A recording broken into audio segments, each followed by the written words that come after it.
quiero hablarte hoy sobre un tema muy especial que es la esperanza. Y quiero contarte una historia. En una galería muy importante en Londres, Inglaterra, llamada la Galería de Tate, hay una famosa pintura hecha por Federico Watts. Este es el nombre del pintor que en los años 1800 realizó una pintura, una obra muy importante que representa un concepto artístico de lo que es la esperanza. Yo quiero enseñarte esta pintura. Esta pintura presenta a una mujer con los ojos vendados, sentada sobre el globo del mundo, sosteniendo en las manos un laúd, que es un instrumento de cuerdas parecido a una guitarra, con todas las cuerdas rotas menos una. Ella está inclinada, escuchando atentamente para captar la música de la cuerda solitaria, la única cuerda que funciona. Y el mensaje que representa esta pintura es que cuando le quede solamente una cuerda al arpa de la vida, ella puede sostenerse por el sonido de la esperanza. Queridos amigos y hermanos, sin duda alguna, el mundo hoy más que nunca necesita esperanza. En medio de un momento crítico, lleno de incertidumbre, un tiempo lleno de confusión, hoy más que nunca, tú y yo, el mundo, todo ser humano necesita esperanza. La pregunta que yo te invito a hacerte en esta mañana es: ¿en dónde yo tengo puesta mi esperanza? Porque aunque todos o muchos dicen tener esperanza, es probable que muchos la tengan en el lugar equivocado o en la persona equivocada. Es por eso que en esta mañana Dios ha puesto en mi corazón hablarte de nuestra esperanza. Y quiero que veamos juntos lo que Pablo escribe a los romanos acerca de este tema. ¿Qué es para el creyente, para el cristiano, la verdadera esperanza? Y yo te animo a que vayamos al libro de Romanos en el capítulo 8. Ahí Pablo ha venido diciendo, previo a los versículos que vamos a leer, él dice: tengan por cierto que las aflicciones del tiempo presente jamás serán comparadas con la gloria venidera que en nosotros ha de manifestarse. Y ahí empieza Pablo a hablar acerca de nuestra esperanza futura. Le animo a que lea conmigo los versículos 24 y 25 del capítulo 8 de Romanos, donde Pablo nos habla y nos dice estas palabras. Versículo 22, iniciamos ahí, dice de la siguiente manera: porque sabemos que toda la creación gime a una, y a una está con dolores de parto hasta ahora. Y no solo ella, sino que también nosotros mismos, que tenemos las primicias del Espíritu, nosotros también gemimos dentro de nosotros mismos, esperando la adopción, la redención de nuestro cuerpo. Porque en esperanza fuimos salvos, pero la esperanza que se ve no es esperanza, porque lo que alguno ve, ¿a qué esperarlo? Pero si esperamos lo que no vemos, con paciencia lo aguardamos. Esto es palabra del Señor. ¿Por qué no oramos por un momento y pedimos al Señor que Él bendiga su palabra y hable a nuestros corazones? Cierra tus ojos conmigo. Padre, gracias por este tiempo en el cual podemos reunirnos juntos, no solamente a cantarte, pero ahora, Señor, a escuchar lo que tú quieres decirnos a través de tu palabra.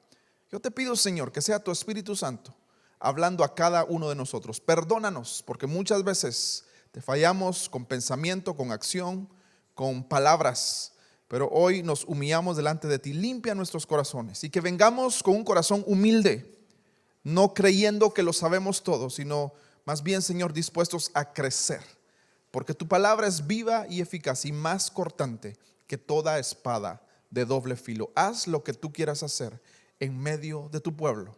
Te lo pedimos en el nombre de Jesús, y todos decimos una vez más, amén. Amados hermanos, es increíble lo que Pablo nos dice acerca de la creación, de todo el mundo que está a nuestro alrededor. Y él dice en el versículo 22, porque sabemos que toda la creación gime a una, y a una está en dolores de parto hasta ahora. En otras palabras, lo que Pablo dice es que la creación está sintiendo día con día los efectos del pecado. La creación está bajo los efectos del mal del ser humano. Y la manera en cómo la creación experimenta este dolor, según lo que Pablo dice, es que está gimiendo. Y el gemir es un grito de angustia, un grito de desesperación, de queja, de incomodidad que tiene. Es el mismo que Pablo compara con el que tiene una mujer embarazada que está a punto de dar a luz. Pero dice Pablo que la creación no es la única que gime. Nosotros mismos, los creyentes, también. Pablo dice que los que tenemos las primicias del Espíritu, es como que Pablo dijera a aquellos que han recibido un anticipo de la obra de Dios a través del Espíritu Santo en sus vidas, a los que el Espíritu trajo una nueva vida y salvación, un nuevo corazón. Aún ellos, dice Pablo, también gimen. Y Pablo dice en el versículo 23, nosotros también gemimos dentro de nosotros mismos, esperando la adopción, la redención de nuestro cuerpo. Pero nuestro gemir no es un gemir sin propósito. Nuestro gemir como creyentes es un gemir con esperanza. Gemimos esperando. Y mientras gemimos y clamamos, ese gemir se transforma en un esperar por la redención de nuestro cuerpo. Preciosas palabras las que Pablo expresa en este pasaje, en estos versículos. Seguramente todo el capítulo 8 de Romanos es digno de estudiarse una y otra vez por la profundidad que Pablo nos transmite en cada una de estas líneas. Y el verso 24, en el cual queremos empezar a referirnos en esta mañana, inicia diciendo, porque en esperanza fuimos salvos. Lo leo una vez más, porque en esperanza, dice Pablo, fuimos salvos. Yo quisiera que hoy hiciéramos tres cosas en esta mañana. Número uno, vamos a definir a qué se refiere Pablo con esperanza. Número dos, vamos a contestar la pregunta, ¿qué dice este pasaje acerca de la esperanza en estos dos versículos? Y número tres, ¿qué es lo que necesita esta esperanza? Y al final haremos una reflexión para que podamos aplicarlo a nuestras vidas. Entonces, iniciemos contestando la primera pregunta, ¿a qué se refiere el apóstol Pablo con esperanza? ¿Por qué debemos contestar esta pregunta? Yo veo acá al menos dos razones. La primera, si yo pregunto en esta mañana, yo sé que no estamos reunidos en este lugar, pero si tú contestaras esta pregunta, ¿qué es la esperanza para ti? ¿Cuál es tu esperanza? Yo creo que encontraríamos diferentes respuestas. Quizás algunas se parecerían, fueran muy similares, otras respuestas serían muy diferentes.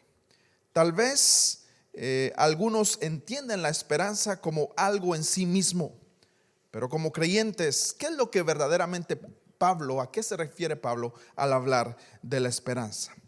Y también es necesario que hagamos esta pregunta porque el mismo Pablo usa la misma palabra esperanza de distintas maneras. Por ejemplo, en Tesalonicenses, en Primera de Tesalonicenses, él llama a la salvación esperanza. Pero también Pablo en Colosenses, él dice que Cristo es nuestra esperanza. Él dice Cristo en nosotros, nuestra esperanza de gloria. Pero en este pasaje específicamente, en estos versículos, ¿qué es esperanza?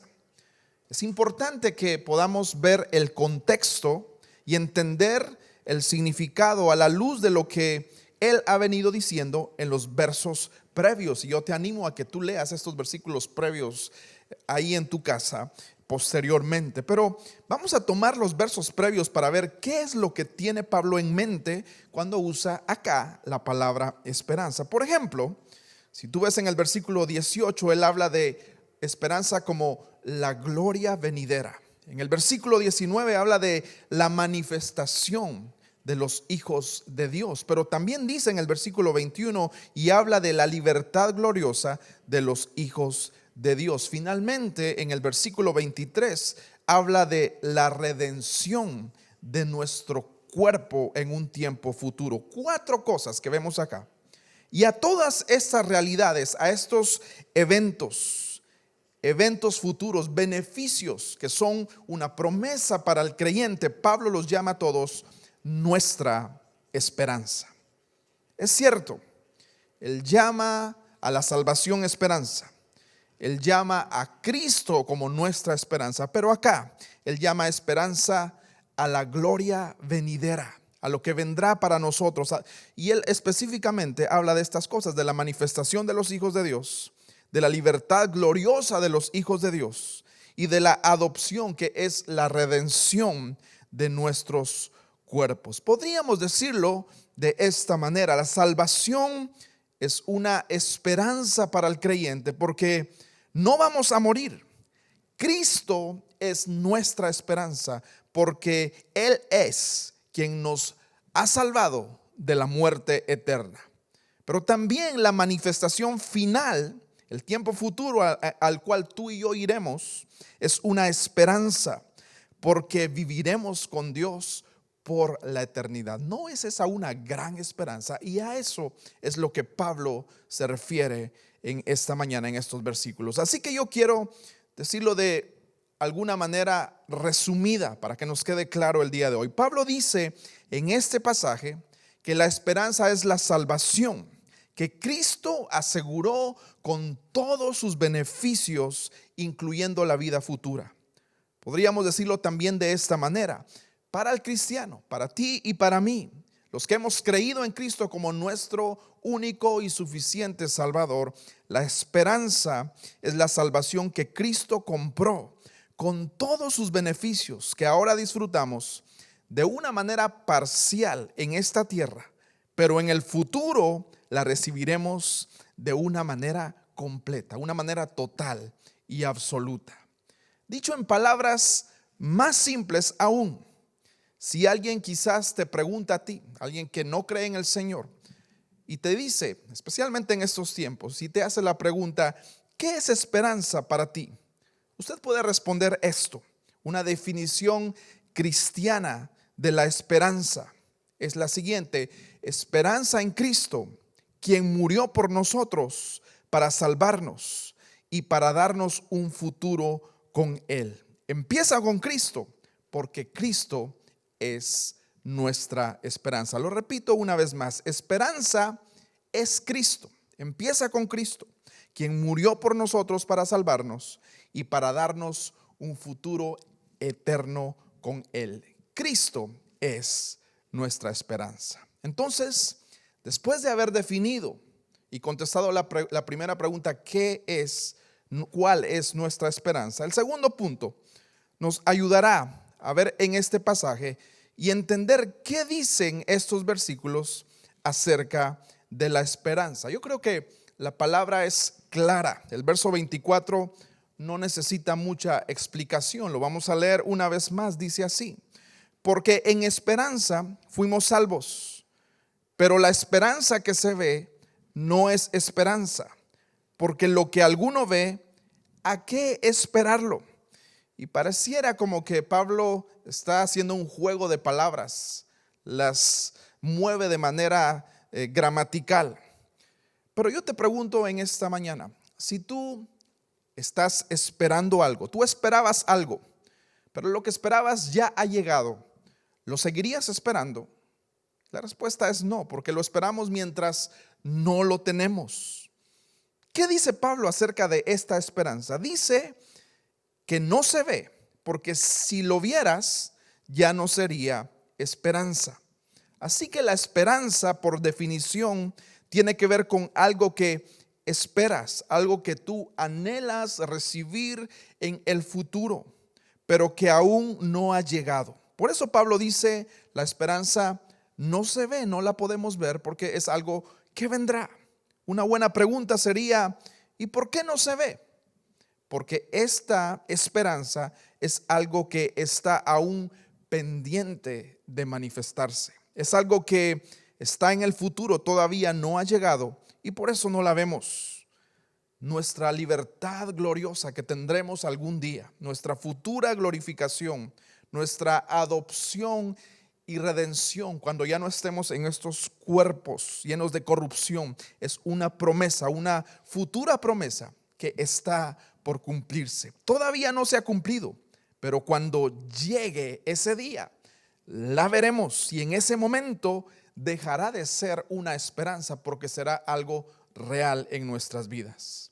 Es interesante lo que Juan Calvino decía acerca de la esperanza. Y él dice, la característica de la esperanza es que mira hacia el futuro. En otras palabras, la esperanza no se ve. La esperanza no ve lo que espera, pero confía.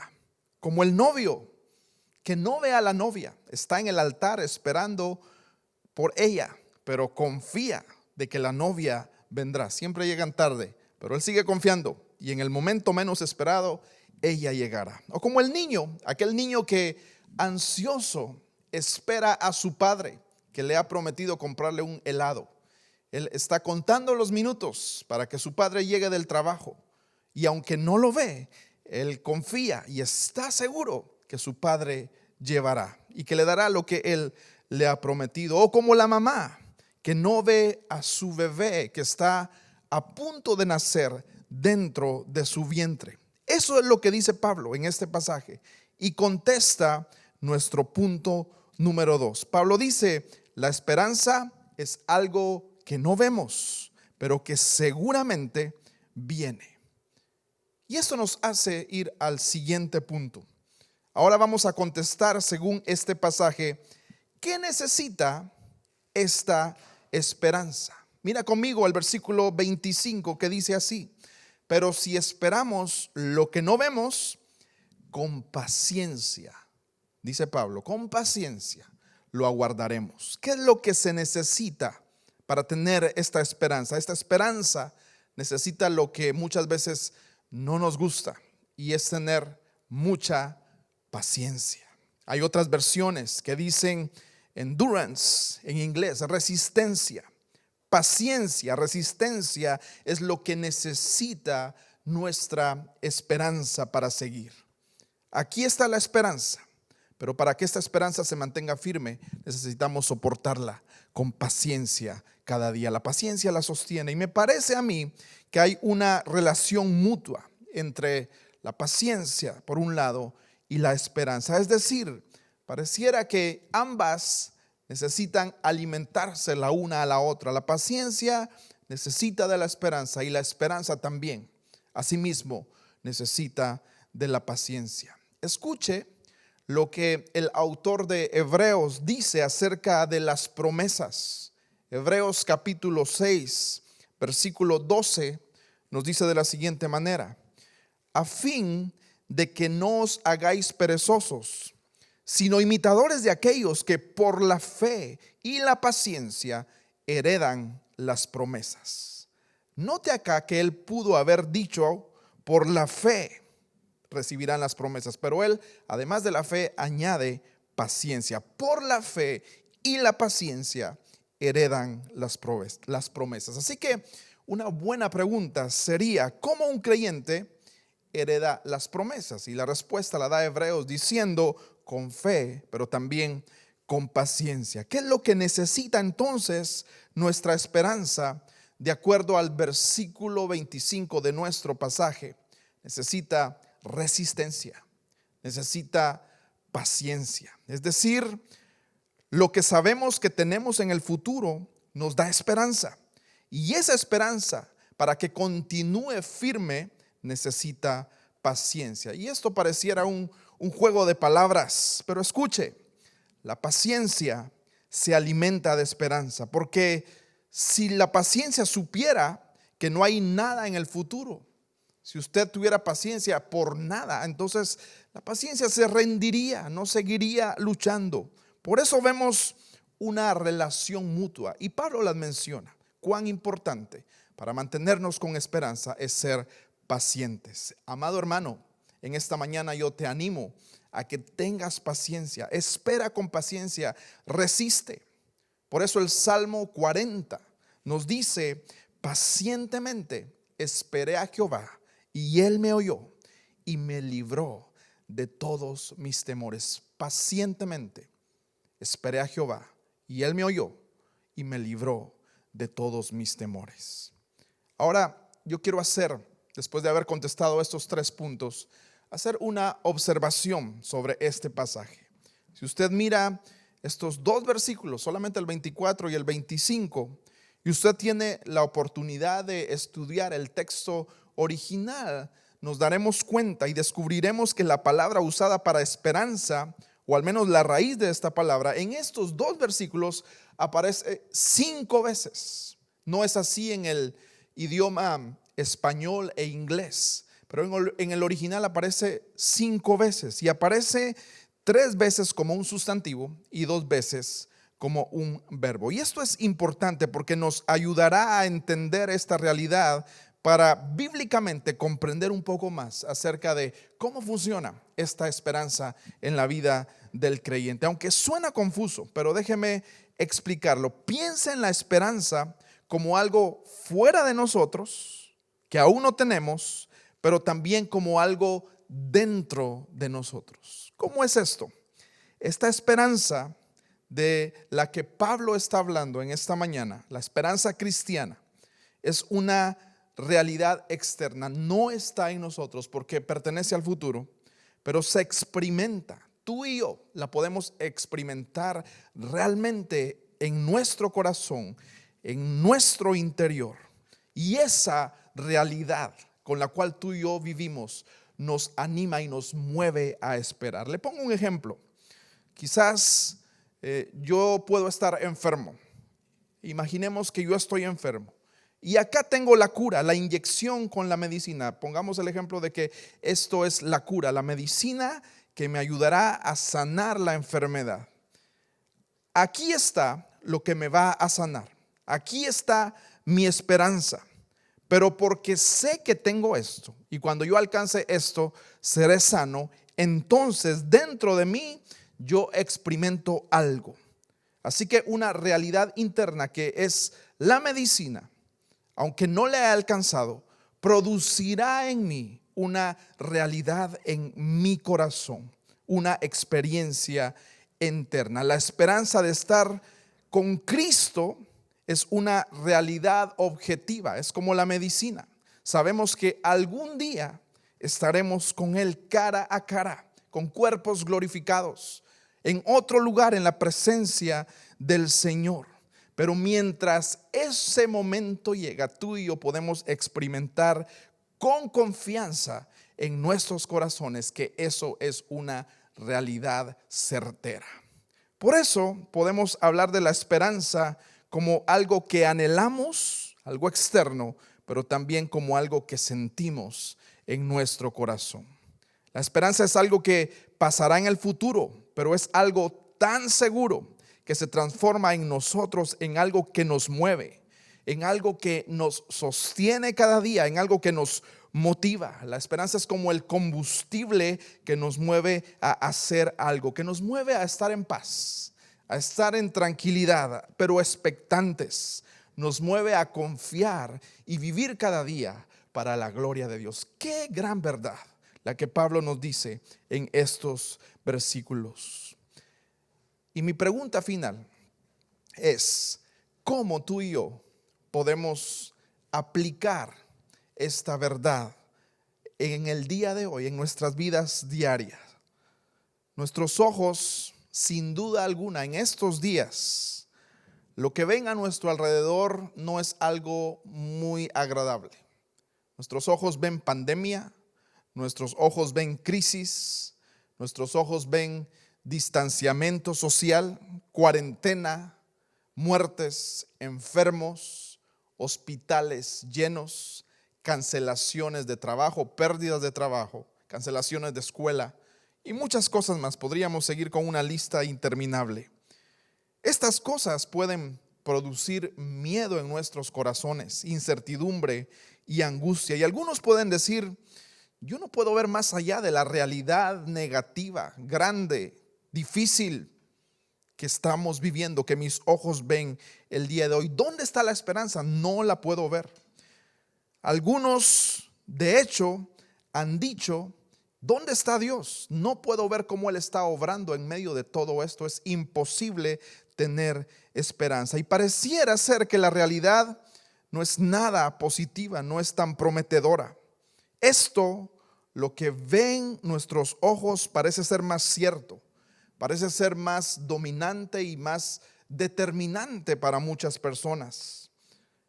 Amado hermano y amigo, no estoy diciendo que lo que vemos no sea real. Claro que es real y existe, y es un reto al cual tú y yo estamos enfrentando cada día. Pero yo quiero preguntarte en esta mañana: ¿qué realidad es más decisiva, más determinante en tu mente y en tu corazón? ¿La que ven tus ojos físicos? Porque aunque vemos muchas cosas, no es el total de la verdadera realidad. Pero creo que muchas veces es bueno que no veamos todas las cosas, porque en el momento que viéramos la totalidad de lo que Dios está haciendo, quizás perderíamos la esperanza en ese momento. Note que el texto dice: porque en esperanza fuimos salvos. Pablo no está diciendo acá que la esperanza nos hará salvos. Tú y yo somos salvos por la fe en Cristo Jesús. Pero hermanos, aunque no lo veamos aún, eso no debe preocuparnos. ¿Sabe por qué? Porque lo mejor de la salvación todavía no lo vemos, pero un día lo verás, y esa promesa será real para cada uno de nosotros. Yo no creo que nuestra mejor vida sea ahora, porque los que hemos creído en Cristo entendemos que nuestra mejor vida realmente será el día en el cual esta esperanza sea cumplida en nuestras vidas. Y ya no tendremos necesidad de esperar.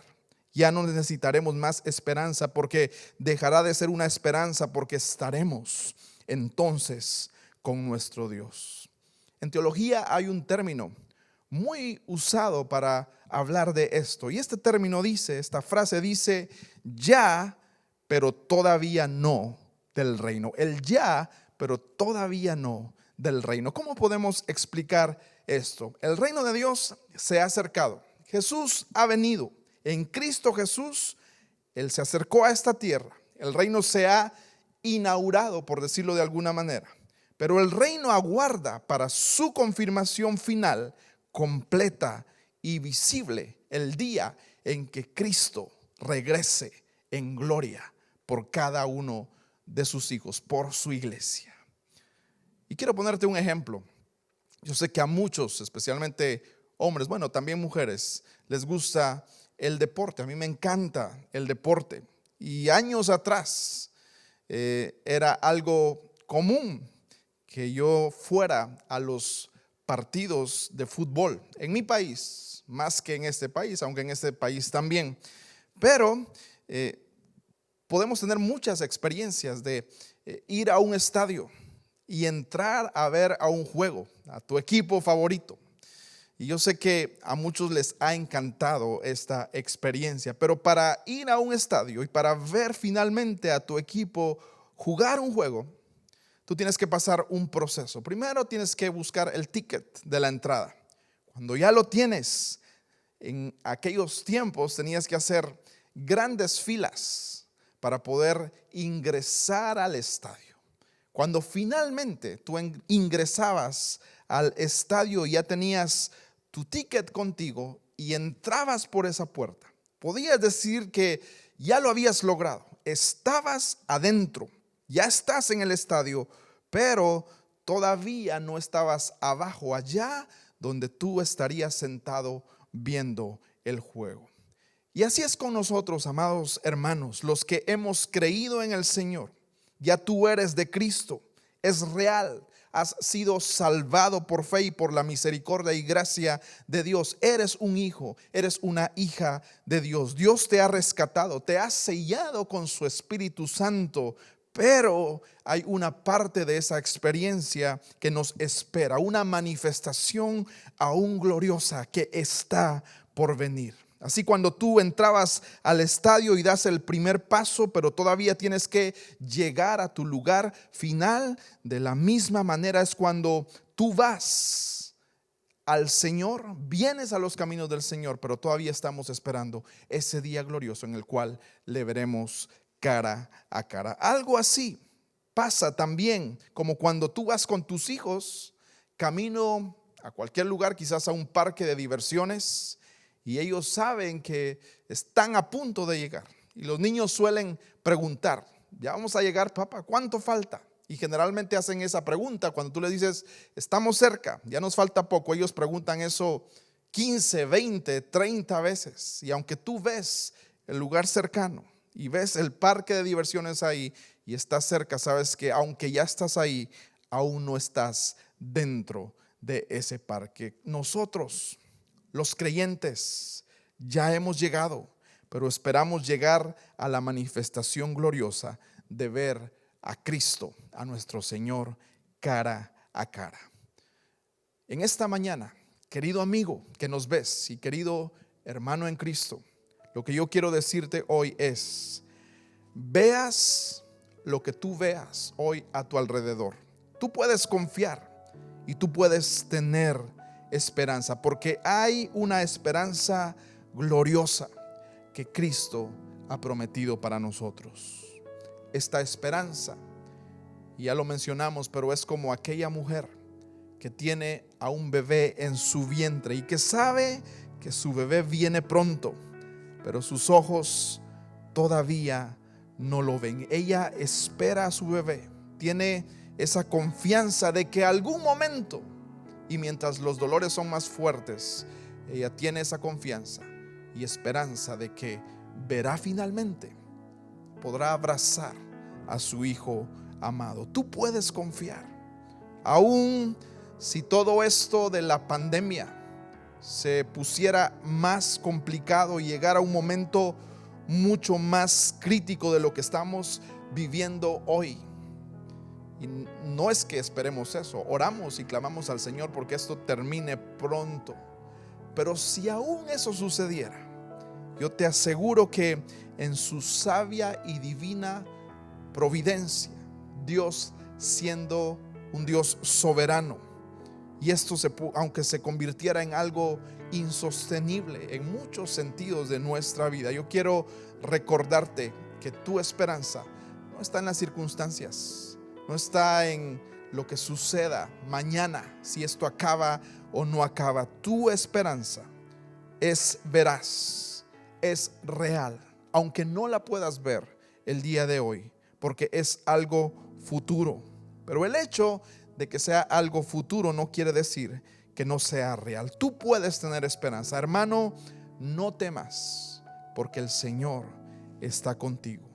Cuando mires esta semana quizás la televisión, las noticias, las redes sociales, y escuches a alguien que habla y dice las malas noticias, y quizás el temor empiece a hacer palpitar más rápido tu corazón, yo te invito a que hagas una pausa por unos minutos. Ven a la palabra, lee este capítulo de Romanos 8 y abraza esta verdad. Apaga todo por un momento, aléjate de lo que el mundo dice y concéntrate en hablar con el Señor y decirle: Señor, ayúdame, Señor, regrésame la fe. Yo quiero apropiarme de esta esperanza que tú me has dado. Aunque no veas al Señor físicamente, dile: Señor, yo sé que aunque no te veo, yo estoy seguro que un día te veré. Amados hermanos, el día del parto viene. y cada día estamos más cerca. Jesús viene pronto, porque todo esto que estamos empezando a vivir solamente son principio de dolores, pero algo bello, algo poderoso viene, el encuentro glorioso con nuestro Señor. Lo más interesante con las madres que están a punto de dar a luz su bebé es que mientras los dolores son más fuertes, la angustia es más grande, las contracciones son más rápidas. Pero llega el momento en el cual el bebé nace y todos los dolores pasan a ser parte de la historia. El dolor, por más grande que sea, se olvidará por la bendición, por el gozo que ahora es tener esa madre a su bebé en sus brazos.